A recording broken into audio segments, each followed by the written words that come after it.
So this is what we're going to be working on this semester. This is the table of contents. This is actually pretty much the syllabus, but I'll give you another syllabus next week, God willing. And we're pretty much going to take, it may not look like it, but there is a method to the madness. This course is really a circle, not a line, a circle. We're going to start at one point, like that, and then we're going to travel a zoe and end up back at the same place. That's pretty much how this class is going to work. We're going to begin at the beginning, and we're going to start really with Adam and Chava, Adam and Eve, in the Garden of Eden. Again, this isn't a history course. It's not a chronological course, but philosophically it works. We're going to begin at the beginning of creation, because the only way we're going to get to the end is by starting at the beginning, as you'll see in a second.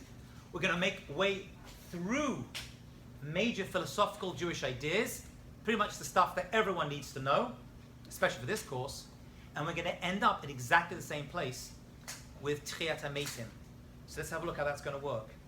So again, if you look at the table of contents, the way we're going to do the course, it'll seem like very random subjects, but each one is a follow-up of the next one. So we're going to begin with the dynamics of the body and soul, looking primarily at the Ramchal, of Moshe Chaim Luzzatto. Then we're going to get to the mitzvot and the nature of the mitzvot, and why they are that nature, which is related to the nature of the soul. Then we're going to do 2 classes on reincarnation. Why that's over there, I'll explain. Which, by the way, the Sephardi women love that part of the class. They just love the reincarnation thing. It's like discuss dreams with Sephardim. Don't they love that? Sephardi women love dreams. Oh, they love it. Like, Baruch Hashem, you know? The Ashkenazi reincarnation, they're like, what are you talking about? We will do that. But then we're going to talk about kosher. Why I've singled in on that particular mitzvah, we'll see. But it's related to the nature of the soul, which is why we chose that one, God bless you. Then we're going to do the land of Israel.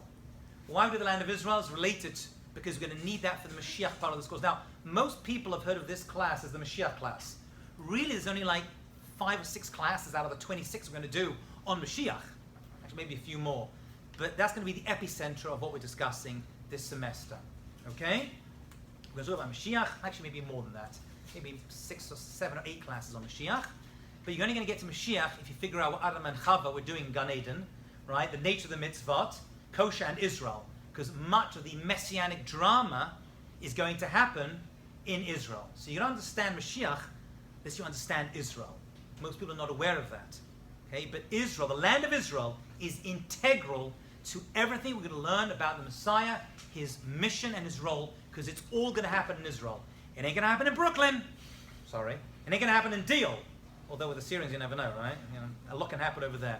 But it is going to happen in Israel, specifically Yerushalayim. So we're going to spend time discussing Yerushalayim and Eretz Yisrael in general, and Zion to figure that out. Then once we get to Mashiach, we're going to move to the world to come, Olam Haba, and we're going to figure out what that's all about. Then we're going to discuss Olam Haba in terms of Tchiat HaMetim, resurrection of the dead, which is going to bring us all the way back to the beginning of Adam and Chava. That is the formula that I use for this semester. Any questions on anything I've said so far? Because we have nearly 50 students here. There's a lot of stuff going on. There's a lot of drama in your lives. I don't want to hear it. Let's just get through the information. And you can see me afterwards at cancelling hours, everything else. Are we all excited? Are we all excited for this? Yes. It's not history class or geography. You can actually enjoy this, you know. Let's begin at the beginning, page 3. Let's start with some basic Jewish concepts. The Torah, the Bible, in many places, but we're going to use the words of Shlomo HaMelech, the wisest of all people, when he says that the dust returns to the dust as it was, but the spirit of the person returns to the God who gave it. This means that there are 2 parts to every person. There are 2 parts to every person. Okay? There is a guf and there is a neshama. There is a guf and there is a neshama. Now once again, any Hebrew word on the board, write down and learn it. Most of you at this point should know a lot of the words, but we're going to not only translate the words, many times we're going to unpack the words, which means we're going to find something in that word that is going to reveal something else to us. I'll give you just one example now. It's not related to the introduction really at all, but it is going to apply later on in the course. The word neshama is made up of other words. What else do you see in the word neshama, which we translate as soul? Yeah? What's that? Neshima. Very good. We're going to see that in 1 second. What else do we see? Yes. Shem. Shem. What's Shem? Name. Name. That's right. As we discussed in other, those who've been with me before, you fellas with me before, right? Your name, which is why I'm obsessed with Hebrew names, is actually your neshama. Your name is the blueprint of your neshama, interestingly enough. Okay? So we're doing a lot of that because we're going to learn a lot of things by unpacking and examining the shoresh of every single word. What else can you see there, by the way? Yes? Shama. Sham. What's sham? Really Shama. Oh, shama. Yeah. Okay. And So shama or sham is there. Where is there? No, seriously, where is there? I don't know where there is, but I do know it's not here. Somewhere else. Okay, so Shemayim, the heavens, the spiritual world. Sham is part of that as well. It's not here, it's something that has to be attained. It's somewhere else. It's always a journey to get there. Okay, so this is the game we'll be playing, but it's not a game because it's going to reveal a lot to us in terms of Jewish thought and philosophy. Can the people at the back hear me, by the way? Am I loud enough? Fantastic. Okay, let's have a look at this in the Torah itself. We're going to start with one of the first verses, Pesukim. By the way, any pasuk we look at, that means when I say pasuk, I mean verse from the Torah, the fabrics of Moses. You have to know in the Hebrew and the English, obviously, and that will appear in your midterm and your final. Other sources you won't have to know verbatim, but you'll have to know the ideas that come from them. And let's see what the Torah has to say in the book of Genesis, chapter 2, verse 7. Vayitzer Hashem Elokim et Adam. And God created, by the way, when you say a verse in, most people don't know where it is, say a verse in the Torah in full, you can say Hashem's name, the proper way. If you break it up and stop by translating, you have to say Elokim, for example, or Hashem. Everyone aware of that? So when you say a verse in Torah, from beginning to end, you can say Hashem's name as it appears. You say Ado with a noi, but just saying a verse and stopping along the way, you say Elokim or Hashem. You with me? Good. V'yitz Hashem Elokim et Adam, and God created Adam. Adam. I mean, I think everyone knows Hebrew script, I'm assuming, right, at this point, if you're still in Korea. Okay, if you don't be embarrassed, but see me afterwards. In my introductory class, no one reads Hebrew yet, so we're working through that incredibly. God formed Vayetzer Hashem. What does the word Vayetzer mean actually? It's another good word. Yitzar is to form, to create. Right? What is tsar, by the way, just a side point? Challenge or difficulty. Afar min adama, from the dust of the earth. So we are basically physical beings, is what we're going to see. Afar min adama. Vayipach ba'apav. However, God, vayipach. What is vayipach? Blew in. Blew in. A breath. Ba'apav, into the nostrils of Adam. He blew into the nostrils, the breath of life. Whatever that means, we shall see. Interestingly, we'll learn out from this, just those few words, that we define life. It's actually a big discussion, how we define life, how it begins, how it ends. But breath, for us, traditionally, has always been through breath. Okay? There's much discussion in terms of brain death and heart death. Is that death or not death? This is a lot of implications and ramifications for the end-of-life discussions, of which I'm not an expert, but I've read a lot on. Is it breath? Is it not breath? Is brain function without breath? Is it helping a breath? Is that helping? These are interesting discussions, but for the purpose of this course, knowing that breath defines life is sufficient. Nishmat Chayim. Nishmat Chayim, a soul of life. A neshama of life. So first of all, just look at the verse itself. We're physical beings made from the earth. Like the earth is physical, the Adama. You see the word Adam is in the word Adama. However, God blew in Why it has to be that way? Could have said God just formed us. The idea that God blew into us. Say the Kabbalists actually a very interesting analogy to explain this. This occurs many times in the writings you'll see. The Ramchal, I believe, uses it as well.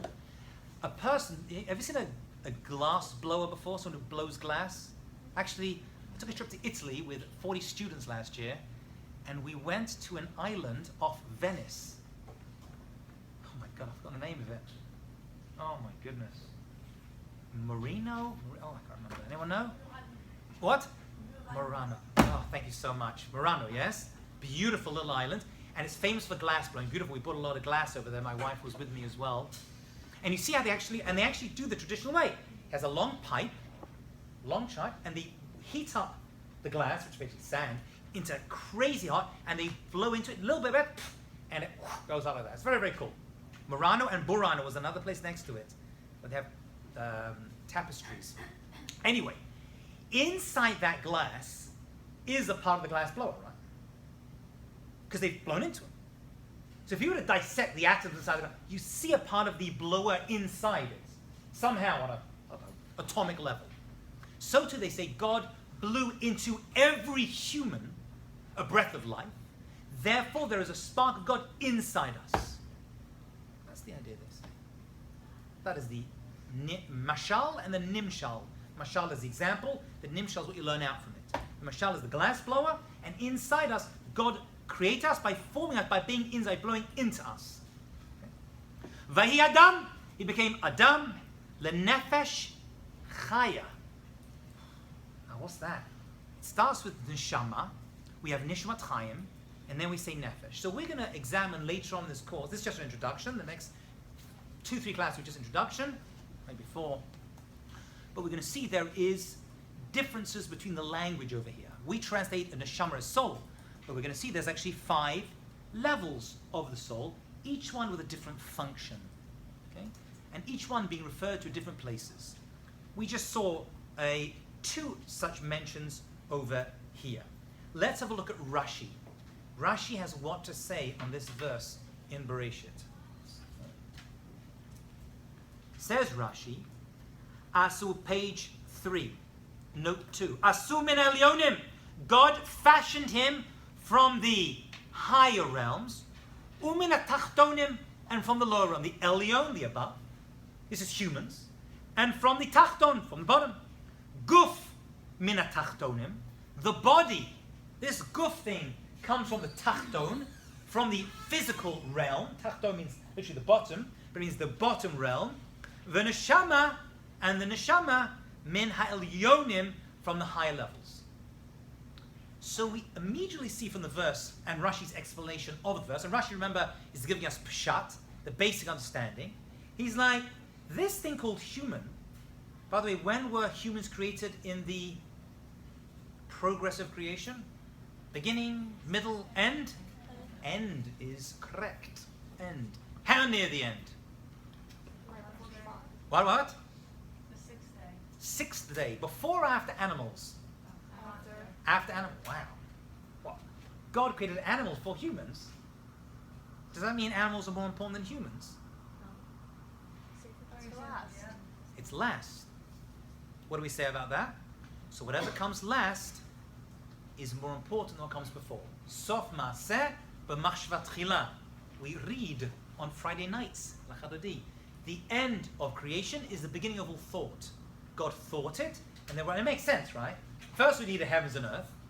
Then you need the grass, but the grass needs the heavens and earth. It can't go, right? Then you need the water comes, but the water needs heaven and earth to appear on, you know? So whatever comes later is more important. Interestingly, as we'll see near the end of the course, what actually comes last in creation? Shabbat, which means Shabbat is more important than everything that comes before it. It all comes to feed that. But in this world, we see that humans come right before the end of creation, on Friday, on Erev Shabbat. That's when humans were created.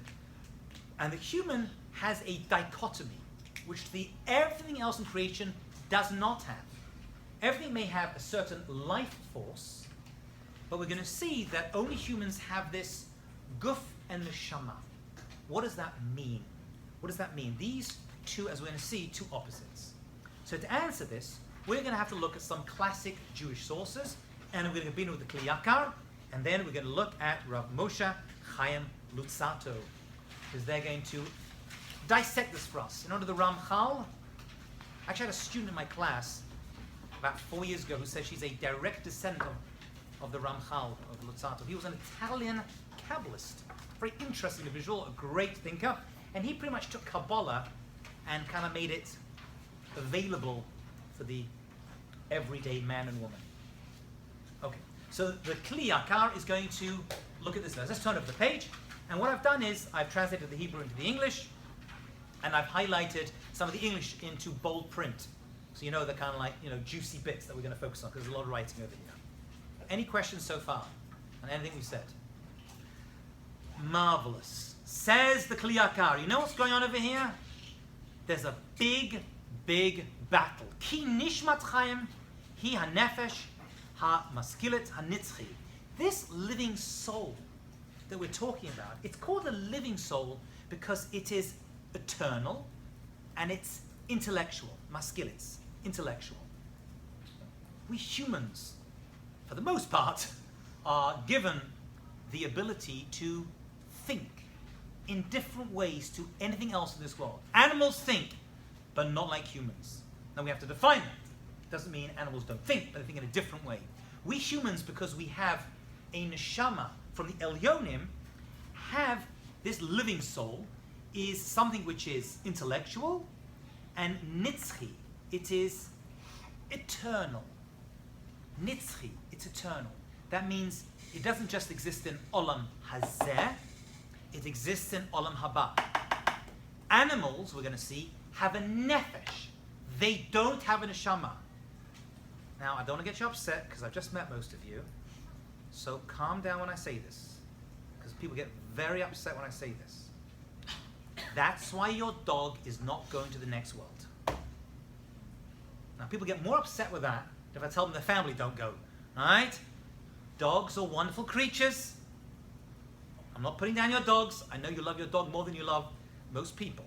However, a dog and any other animal does not have a neshama. Actually, dogs, interesting enough, in Jewish thought, we'll see later on, interestingly, have more relevance to us than other animals in Jewish thought. Kelev has more importance to us in Jewish thought and is mentioned in the Torah a number of times, and certain mitzvot apply just to dogs. We'll leave that aside. But your dog, as well as your cow and your cat and all the rest of it, exists in Olam Hazeh, but they're not going to Olam Haba. Why? To get to Olam Haba, you need to have a neshama. That's your ticket in. We haven't defined Olam Haba. We're going to. So that is the answer to the very difficult question, which I actually put in my first book and had more comments than anything else. That's why dogs don't go to heaven. Don't hate me. I'm just a messenger. Don't shoot the, no, seriously, don't shoot the messenger.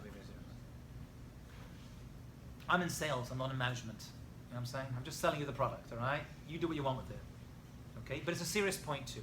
Animals, why neshama is uniquely an Olam Haba thing. And we'll see why. It's important to understand the role of the neshama in context to the nefesh. Okay? As we'll see, the Yetzer Tov to the Yetzer Hara is what we're discussing over here, to give it the, you know, proverbial name. Okay.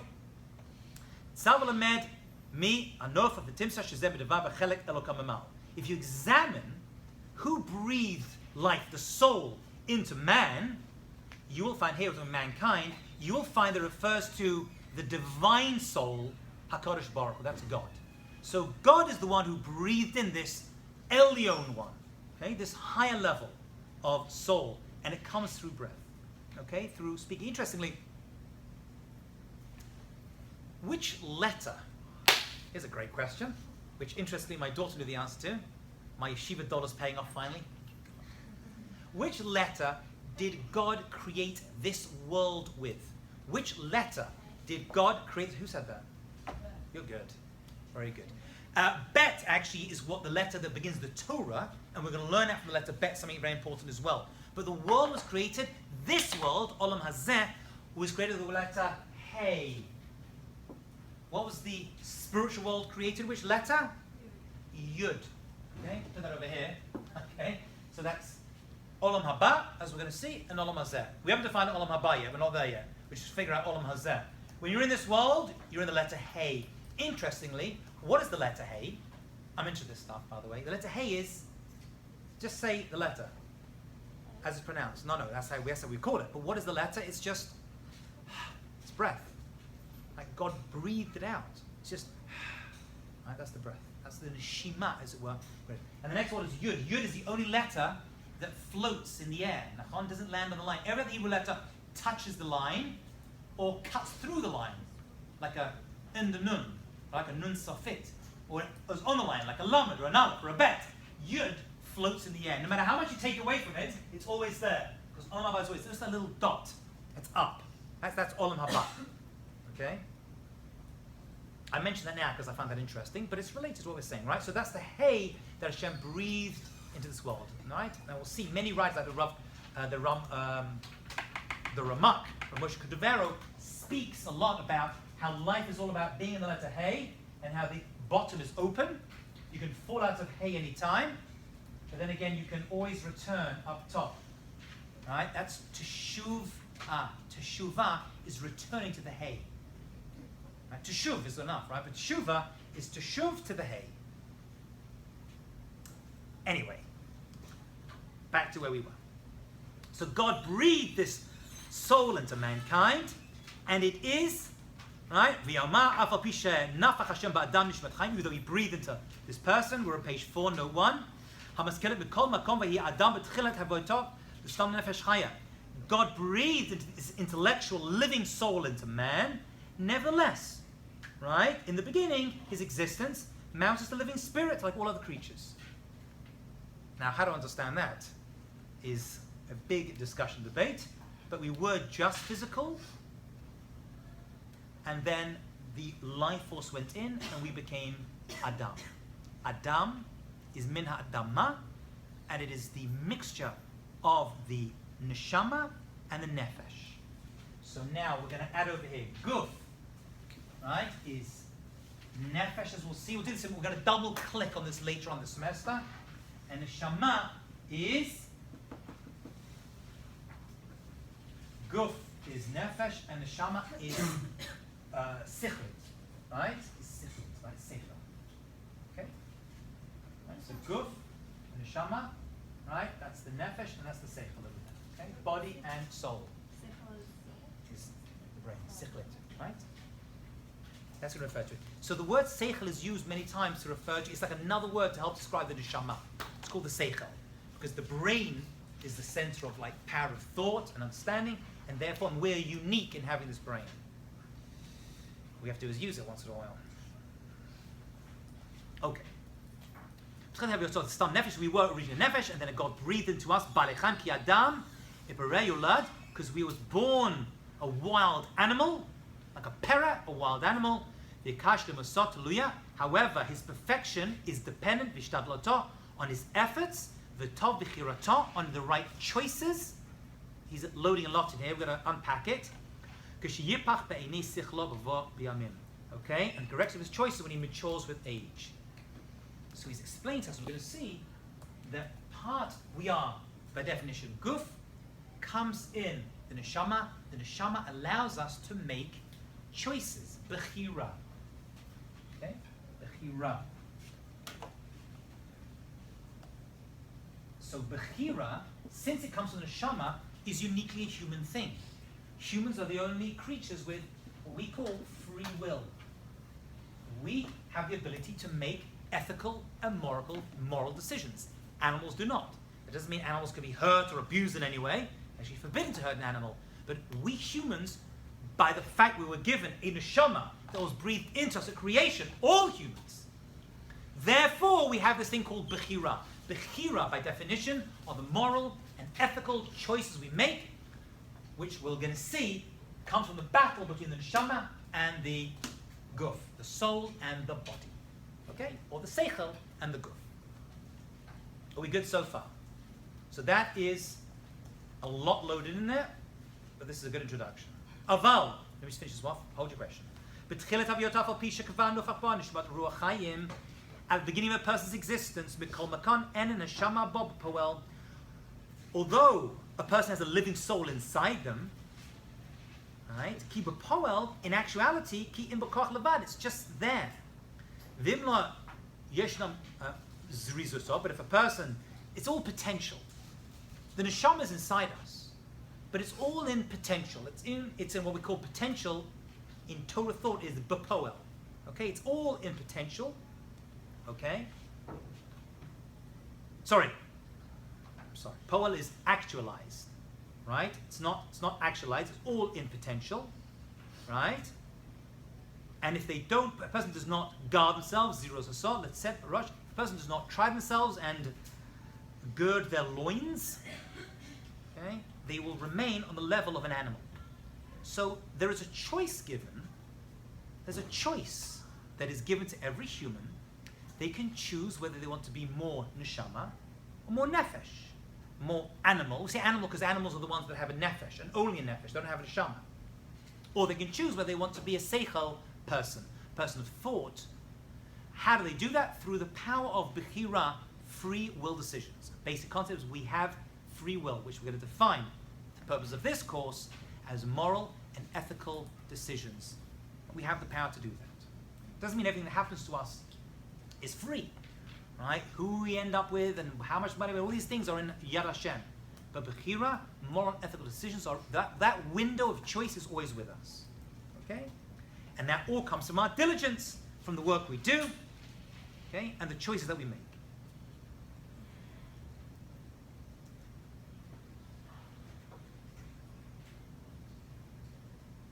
So he says, Aval sure, but an ox, or kesev, or a goat, right, or kiyulad ba'osa yom nivra, is born as it's always going to be.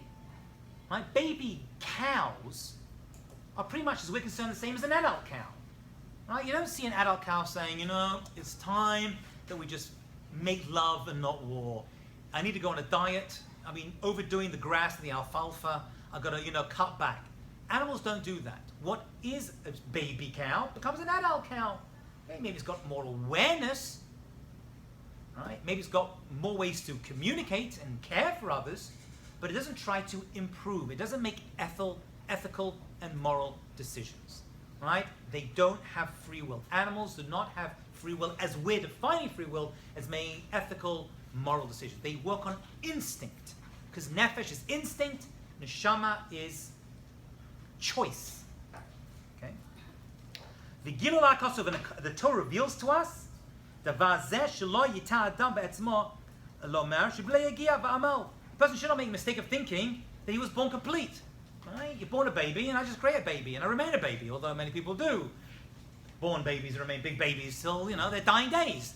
That's not, he's saying, what a person should do. They can do that. That could happen. But that is not the purpose of Adam. Adam is given a shama for a purpose, for a mission, for a reason. Okay? Nothing in this course is going to make any sense unless you understand this. You don't have to agree with it, but nothing we're going to look at. No mitzvah, no growth, no potential, no Mashiach, no tzchanametiv. It only makes sense on this idea that there is an inner battle between neshama and guf, and we are expected to work and make the right decisions as we go through life. Okay? And he's saying a person thinks the other option, that we just grow and that's who we are, he says that's not true. Zelon nachon. Everything depends on a person's actions. Interestingly, he doesn't say a person's thoughts. He says, Ki ena davar ken ela hakol talui b'poel. It all comes to poel. It all comes to actions. Everything goes on a person's actions. Your ma'asim. We're going to see a beautiful Sefer Chinuch later in the course, and he's going to show you that your thoughts, interestingly, weigh much less than your actions. You can think bad all day, he's going to teach us. It's all about what you do. It's all about what you do. It's hard to believe that, right? Because we're Jews, we're thinking, we're learning. Learning for us, academic or knowledge, we're not so impressed with that. How you apply that knowledge through your body in most cases is what makes you who you are. Right? Your actions speak louder than your words. Made into a bumper sticker. Hey, it's 2017. It's all about bumper stickers, right? If I can't do it in 140 characters or less, forget about it. So that's what he's saying. Write that down. This difference between body and soul doesn't remain in your head. It's not enough just to remain there. Okay? As the Ramban says very famously, you can be a naval b'reshut Torah. You can be a disgusting person and still follow the Torah. It's all about applying what you know. Your actions, what you say, what you touch, what you see, all these things make us into who we are, what you do. You'll be the greatest genius in the world, but unimpressed if you act like a... There have been many examples in world history of very, very smart people, geniuses who've done some very, very bad things. We're not impressed by their genius, we're impressed by their actions. I mean, it's very, very stupid people that have done great things with their lives. Okay? I mean, very serious. And that's what he's saying. He ended the Varken, Ella HaKol Tulu B'Poel, right? Kapav Ki Yesh B'Yado, Tamid, you always have your hand, Lachlif, Lamir, Hateva, Aseichel, Aseichel B'Teva. You can decide, right? Exchange intellect for nature, or nature for intellect, right? The natural ability given to you, right? You could be born, as we'll see, with a natural ability to want to kill people. Anyone here have that? I do not. Right? But people have the desire, that's okay. People can be born with different talents, abilities, good meter, bad meter. Right? But we are all given the ability to improve ourselves.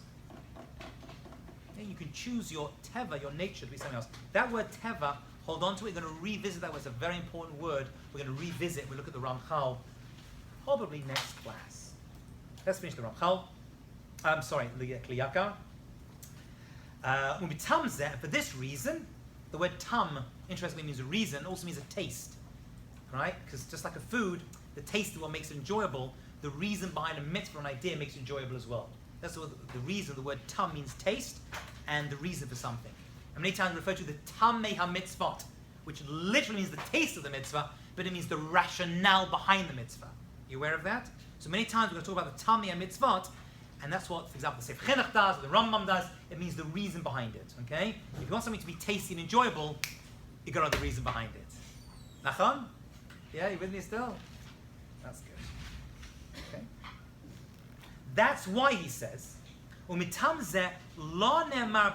that's why when it talks about the formation of man, page 4 at the bottom, it doesn't say it doesn't say that God saw it was good. He called many things good. He didn't call the creation of mankind good. Why would he do that? He called other things good. Right? Why wouldn't he call the creation of mankind good? Because the creation of mankind is not good. It's neither good nor bad. It just is. It's the person that takes the neshama and makes it to something else that becomes good. We're not inherently good. By the way, like Christianity, we're not inherently bad. That's what Christianity says. We don't believe that. We're not born into sin. We're not born into mitzvah either. We're just as we are. We are blank slates, and how we decide to write the nature of our soul is up to us. That's what he says. I would highlight that. That's a good point. That's the kind of question that end up in a midterm. Alright? Why doesn't it say good according to the Kli Yakar with the creation of mankind? Because mankind isn't naturally good. It's not naturally bad either. There's no born into sin, there's no born into mitzvah. We just are who we are. What we do with who we are, when we use and flex our neshama muscles, makes us into who we are and become. And that's a lifetime's work. Actually, according to the reincarnation class, that could be centuries or millennia work, but that's not for now.